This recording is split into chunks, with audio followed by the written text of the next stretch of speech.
नमस्कार मंडळी, कसे आहात तुम्ही सगळे? मी संध्या सप्रे, यूट्यूबवरील अमृताचे डोही या माझ्या चॅनलमध्ये मी तुम्हा सगळ्यांचं स्वागत करते. आपण भागवत कथा पुराणाला सुरुवात केलेली आहे. आजचा भागवत कथा पुराण एपिसोड 24 मी चालू करते. आपला अष्टम स्कंद चालू आहे. 8वा स्कंद भाग 3 एपिसोड 24. या एपिसोडमध्ये आपण काय बघणार आहोत ते आपण बघूया. राजा बळीचा इंद्रावर विजय होतो ते बघूया. भगवंतांचा वामन अवतार कसा आणि कोणत्या परिस्थितीमध्ये झाला ते बघूया. मत्स्यावताराची कथा आपण बघूया. नंतर भगवद्गीतेचे काही संदर्भ त्यासाठी आपण बघूया आणि बरंच काही. भागवत कथा पुराण एपिसोड 24ला सुरुवात करण्यापूर्वी मी मंगलाचरण म्हणून एपिसोडला सुरुवात करते.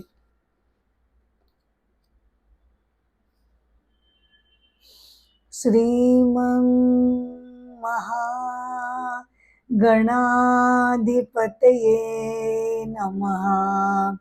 वक्रतुंड महाकाय सूर्यकोटि समप्रभ. निर्विघ्नं कुरु मे देव सर्वकार्येषु सर्वदा. नमो देवे महादेवे शिवाये सततं नमः.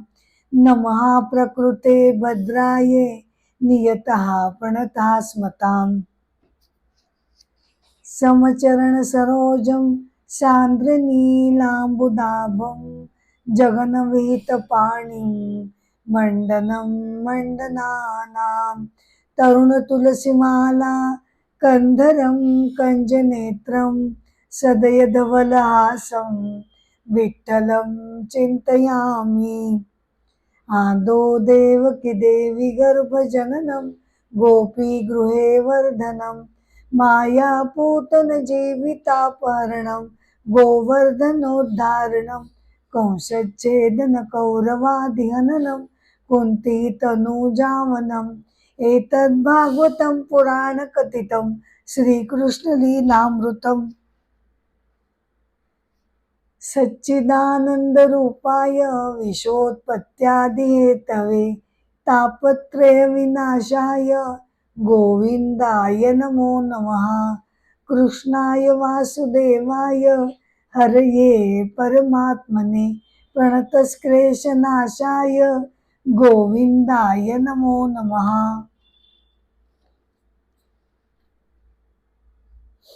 असुरांचा राजा बळी सत्वशील होता, गुरुभक्त होता. त्यानं बघता बघता स्वर्गावर त्यानं युद्ध करायला सुरुवात केली. स्वर्गाची राजधानी अमरावती त्याने जिंकली आणि सगळ्या देवतांना अगदी भीषण पराभवाला सामोरं जावं लागलं. सर्व लोकांचा तो स्वामी झाला. देवांना लपून छपून राहावं लागतंय हे देवतांची माता अदिती हिला ते सहन होईना आणि त्या दुःखानं ती अगदी खचून गेली. कश्यप ऋषींच्या 2 भार्या, एक दिती आणि दुसरी अदिती. दितीपासून दैत्य निर्माण झाले आणि अदितीपासून देवदेवता निर्माण झाल्या. अदिती आपल्या मुलांचा म्हणजे देवांचा पराभव बघून अतिशय तिला वाईट वाटलं आणि ती कश्यप ऋषींना म्हणाली की आपण याच्यावर काहीतरी उपाय सुचवावा तर बरं होईल. कश्यप ऋषींनी तिला सांगितलं, हे बघ, मी तुला एक व्रत करायला सांगतो. त्या व्रतानं तू भगवंतांना प्रसन्न करून घे आणि तुझ्या ज्या काही इच्छा आहेत त्या तू भगवंतांकडे माग. तिनं त्याप्रमाणे त्यांनी सांगितल्याप्रमाणे पयोव्रताची आराधना केली. व्रत पूर्ण केल्यानंतर भगवान श्रीकृष्ण तिच्यावर प्रसन्न झाले. त्यांनी तिला दर्शन दिलं. बोल, काय तुझी इच्छा आहे? तिनं सांगितलं की असुरांचा यावेळेला आपल्यावर विजय झालेला आहे आणि माझ्या मुलांचं जे दुःख आहे ते काही मी बघू शकत नाहीये, यावर आपण काहीतरी उपाय करावा. तेव्हा भगवान विचारमग्न झाले आणि ते म्हणाले की असुर यावेळेला शक्तिशाली आहेत आणि त्यांचा राजा बळी हा धर्मशील आहे. त्यामुळे आपण त्यांच्याशी उघडपणे असा सामना करू शकत नाही.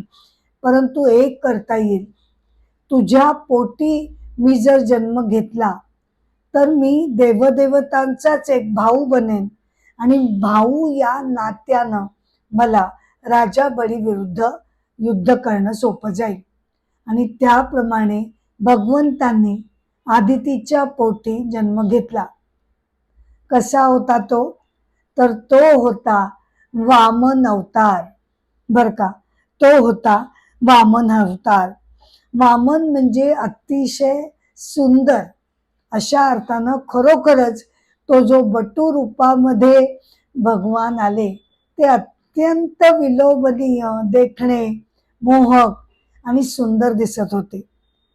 एका हातात दंड, एका हातात छत्री, कमंडलू, गळ्यात अक्षमाला, अतिशय तेजस्वी असं त्यांचं रूप नुसतं चोही बाजूनी चमकत होतं. ते राजा बळीला भेटायला म्हणून गेले तेव्हा राजा बळी नर्मदेच्या किनाऱ्यावर भृगुकच्छ नावाचं क्षेत्र आहे, तिथे अश्वमेध यज्ञ करत होता. त्याचं धार्मिक कार्य चालू होतं. तिथे त्या यज्ञाच्या प्रसंगी भगवान वामन अवताराच्या रूपात तिथे आले. त्यांचे तेज एवढे काही अपूर्व होते की आजूबाजूला जे ऋषीमुनी बसलेले होते ते सगळे तात्काळ उठून उभे राहिले. जणू काही त्यांना मानवंदना देण्यासाठी सगळेजण उभे राहिले. राजा बळी सुद्धा उठून उभा राहिला आणि मंत्रमुग्ध होऊन तो वामनाच्या अपूर्व तेजाकडे अक्षरशः खिळून असा उभा राहिला. मग भानावर येऊन तो म्हणाला की तुमचा माझ्या यज्ञ प्रसंगी तुम्ही आलात, तुमचा सत्कार असो. आता माझा यज्ञ सफल होणार याबद्दल काही शंका नाही.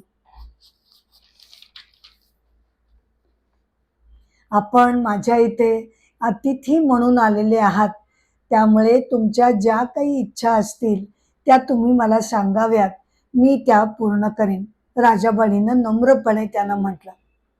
वामनानं एक वार त्यांच्याकडे रोखून बघितलं आणि ते म्हणाले, खरंच देशील तू मला? हो, खरंच देईन. तुम्ही मागा ना, तुमच्या मनात जे काही आहे ते मागा. ठीक आहे, माझ्या या 3 पावलांनी व्यापेल एवढी जमीन तू मला द्यायची आहेस. काय? वामन एवढासा, त्याचं पाऊल इतकुसे 3 पावलांमध्ये जमीन अशी काय ती व्यापून राहणार? राजा बळीला हसू आवरेना. हसू प्रयत्नानं दाबत तो म्हणाला, अहो तुमचा माझ्यावर विश्वास नाही का? मी तुम्हाला काही देऊ शकणार नाही असं वाटतंय का तुम्हाला?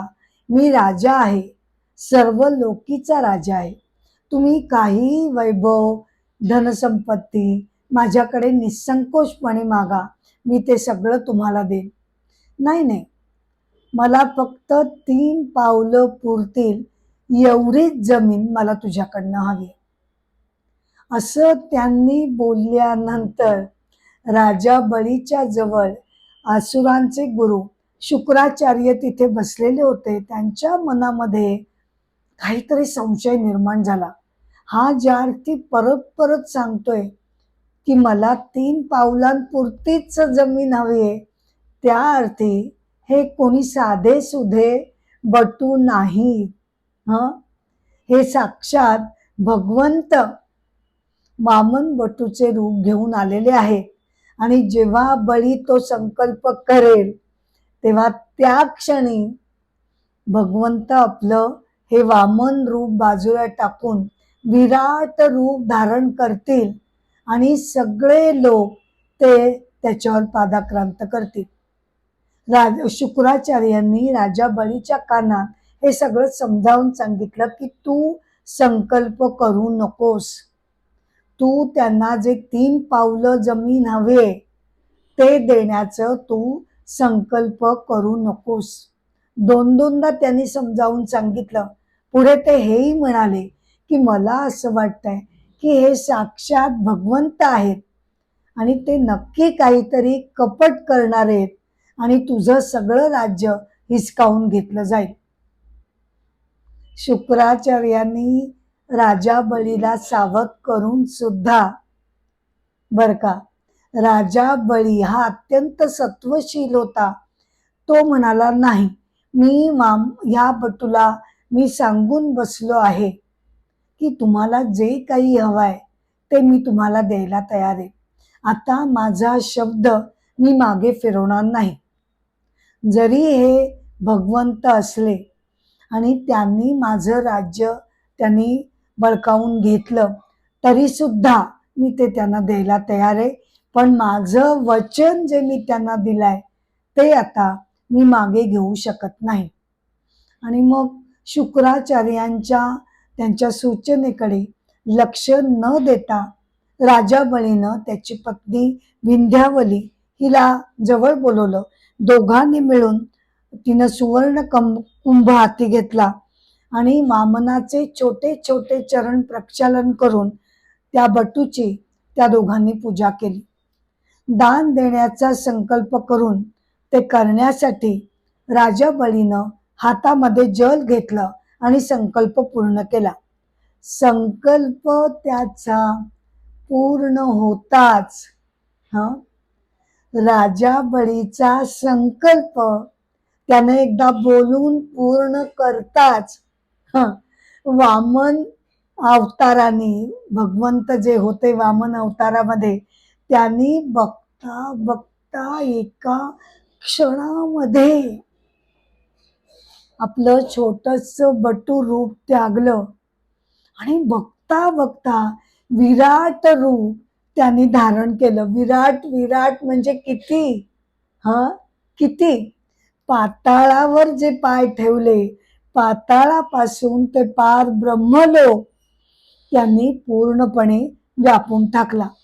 मग एका चरणानं त्यांनी पृथ्वी सगळी पादाक्रांत केली, दुसऱ्या चरणानं स्वर्ग हस्तगत केला आणि आता ते राजा बळीकडे बघून म्हणाले, मी म्हटलं होतं 3 चरण मिळून मला जमीन हवी, तिसरा चरण मी आता कुठे ठेवू? राजा बळीनं अत्यंत नम्रपणे तो म्हणाला, आपण माझ्या मस्तकावर पाय ठेवावा. ठीक आहे. भगवान त्याच्यावर अत्यंत प्रसन्न झाले आणि ते म्हणाले की तू आता सुतल लोकामध्ये खाली जा, तुझ्यासाठी तो सुतल लोक त्याची व्यवस्था मी करून ठेवलेली आहे.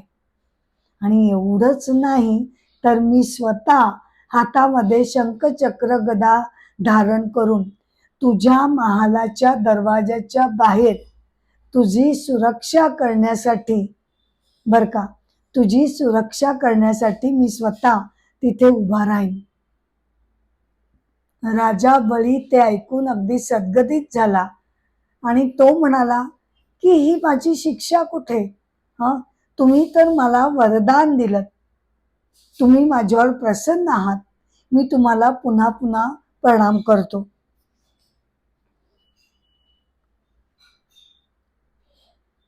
आता बघूया मत्स्यावतार ही गोष्ट.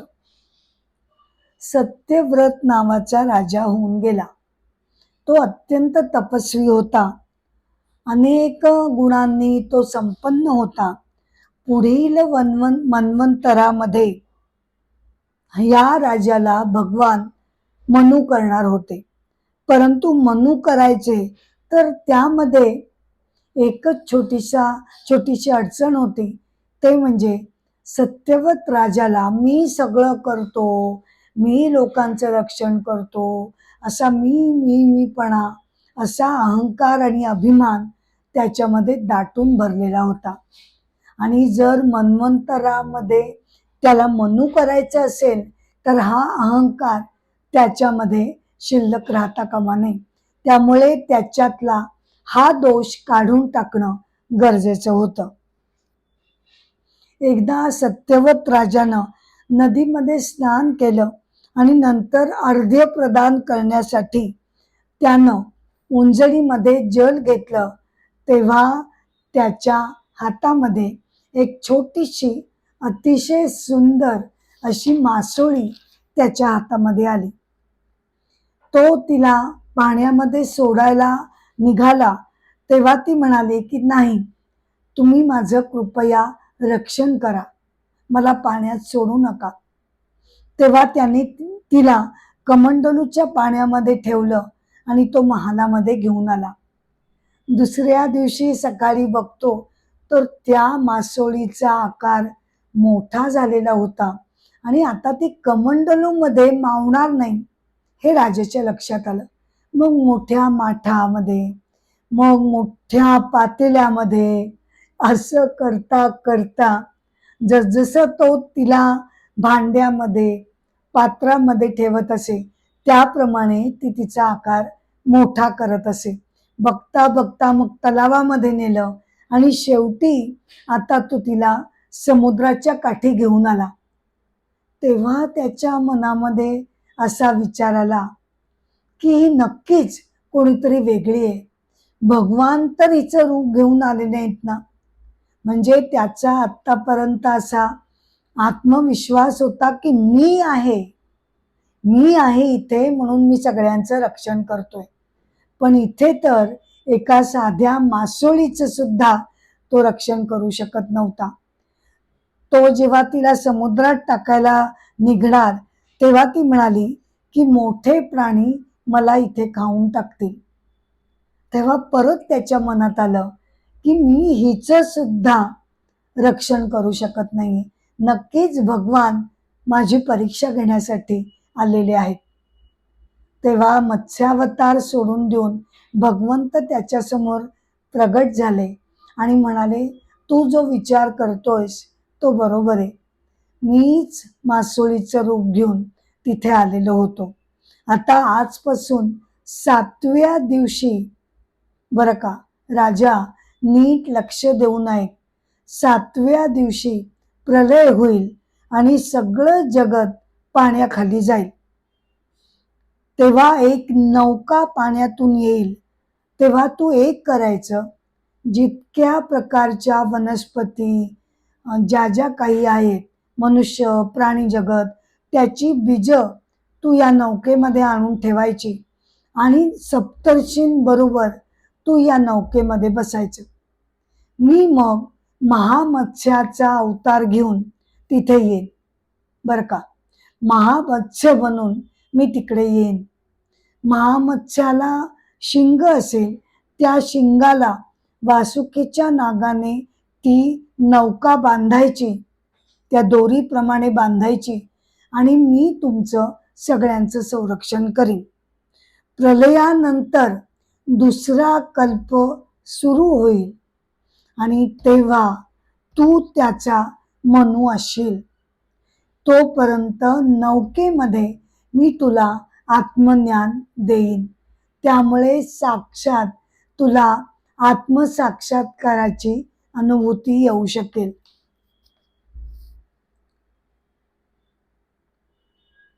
भगवंतांचा महिमा काय वर्णावा आणि किती वर्णावा.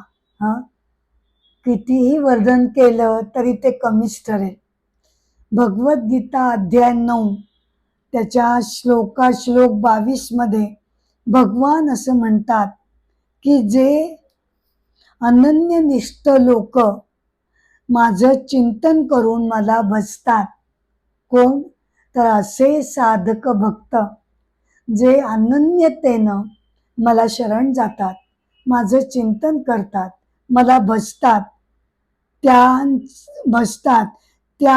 नित्य योगयुक्त पुरुषांचा मी योगक्षेम चालवत असतो. योगक्षेमम वहाम्यहम. योग म्हणजे काय? न मिळालेली गोष्ट मिळणे म्हणजे झाला योग. आणि क्षेम म्हणजे काय? तर गोष्ट मिळाल्यानंतर त्याचं रक्षण करणं म्हणजे क्षेम.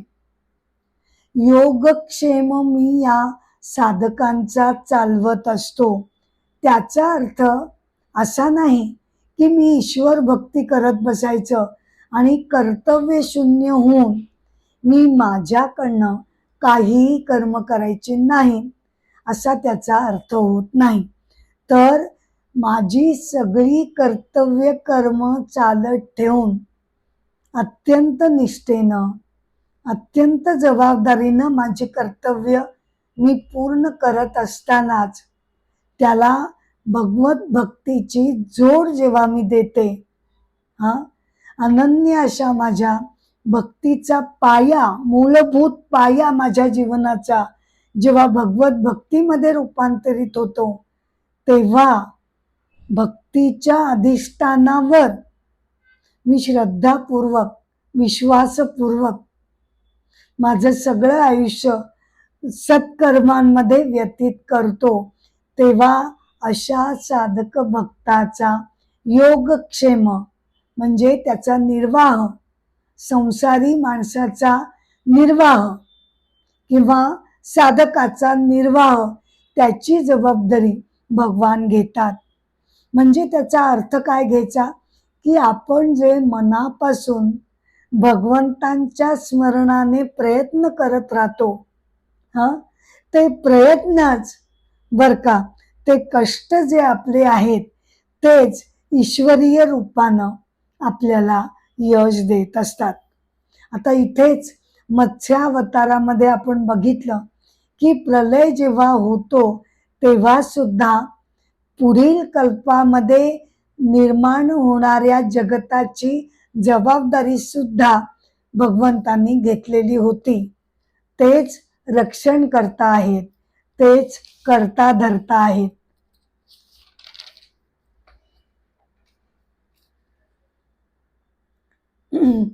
भगवद्गीता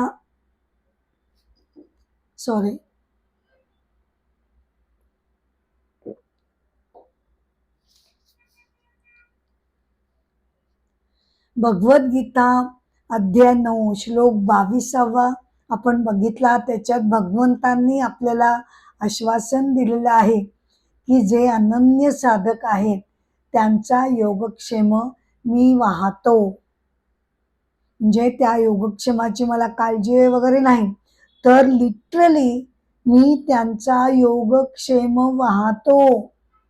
वाहाम्यम असा शब्द आहे.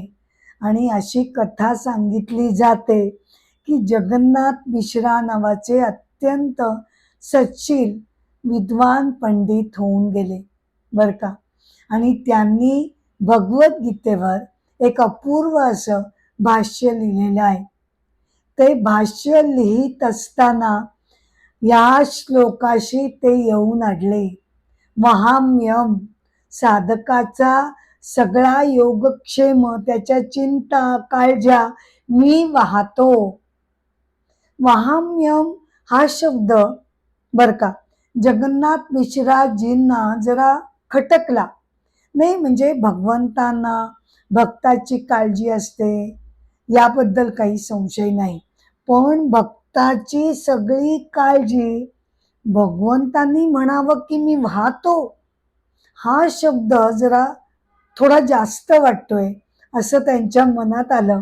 ते काळजी त्यांना वाटते वगैरे शब्द बरोबर झाले असते, म्हणून मग त्यांनी तो वहाम्यम शब्द जो होता त्याच्यावर लाल रेख त्याच्यावर त्यांनी मारली. आणि आता काय त्याच्यावर आपण लिहावं या विचारात ते घडले.